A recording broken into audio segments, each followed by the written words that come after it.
Name's Joe Wurzelbacher. Good to see you, Joe. I'm getting ready to buy a company that makes about $250,000, $270,000, $80,000 a year. All right. Your new tax plan is going to tax me more, isn't it? Well, here's what's going to happen.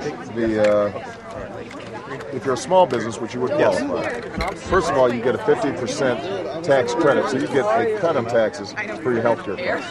So you would actually get a tax cut on that front. If your revenue is above 250, then from 250 down, your taxes are going to stay the same. It is true that for, say, 250 up, from 250 to 300 or so. Well, here's my question. I just want to answer your question. So for that additional amount, you'd go from 36 to 39%, which is what it was under Bill Clinton. Yeah. So the reason we're doing that is because 95% of small businesses make less than 250, and so what I want to do is give them a tax cut. I want to give all these folks who are bus drivers, teachers, auto workers who make less, I want to give them a tax cut. And so what we're doing is we are saying that for folks who make more than 250, that marginal amount above 250, they're going to be taxed at a 39 instead of a 36% rate. Well, the reason why I asked you about the American dream, Right. I mean, I've worked hard. I'm a plumber. Well, I work 10, 12 hours a day. Absolutely. And I'm buying this company, and I'm going to continue to work that way. Now, if I buy another truck and add something else to it, and build the compmpany, I'm getting taxed more and more. Well, fulfilling the American dream. So but here's a way of thinking about it. How long have you been a plumber? How long have you been working? 15 years. Okay, so over the last 15 years, when you weren't making 250, you would have been getting a tax cut from me. So you'd actually have more money, which means you would have saved more, which means that you would have gotten to the point where you could build your small business quicker than under the current tax code. So there are two ways of looking at it. I mean, one way of looking at it is now that you've become more successful through hard work, you don't want to be taxed as much. Exactly. Which I understand. But another way of looking at it is 95% of folks who are making less than 250, they may be working hard too, but they're being taxed at a higher rate than they would be under mine. So what I'm doing is, put yourself back 10 years ago when you were only making whatever, 60 or 70.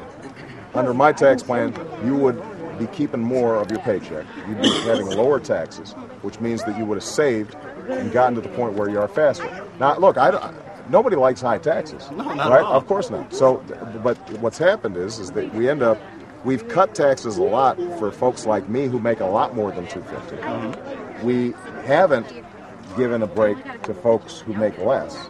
And as a consequence, the average wage and income for just ordinary folks, the vast majority of Americans, has actually gone down over the last 8 years. So all I want to do is, I've got a net tax cut.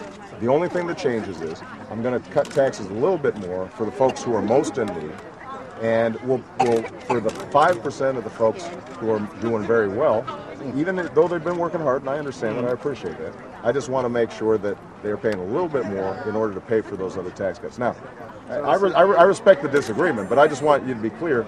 It's not that I want to punish your success. I just want to make sure that everybody who is behind you, that they've got a chance at success too. It seems like you'd be welcome to a flat tax then. I would be open to it, except for here's the problem with the flat tax. Is that if you actually put a flat tax together, you'd probably, in order for it to work and replace all the revenue that we've got, you'd probably end up having to make it like about a 40% sales tax. I mean, that's the value added, making it up. Now, some people say 23 or 25, but in truth, when you add up all the revenue that would need to be raised, you'd have to slap on a whole bunch of sales taxes on it. So and I do believe that for folks like me, who are, have worked hard, but frankly also been lucky. I don't mind paying just a little bit more than the waitress who I just met over there, whose things are slow and she can barely make the rent. Because my attitude is that if the economy is good for folks from the bottom up, it's going to be good for everybody.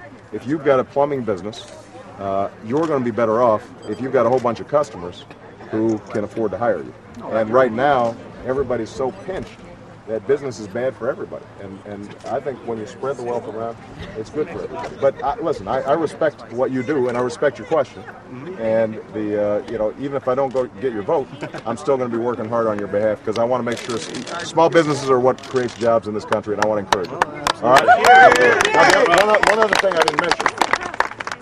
For a small business people, I'm going to eliminate the capital gains tax. So what it means is if your business succeeds, and let's say you take it from a $250,000 business to a $500,000 business, that capital gains that you get, we're not going to tax you on it because I want you to grow more. So you're actually going to get some. You may end up, I'd have to look at your particular business, but you might end up paying lower taxes under my plan and my approach than under John McCain's plan.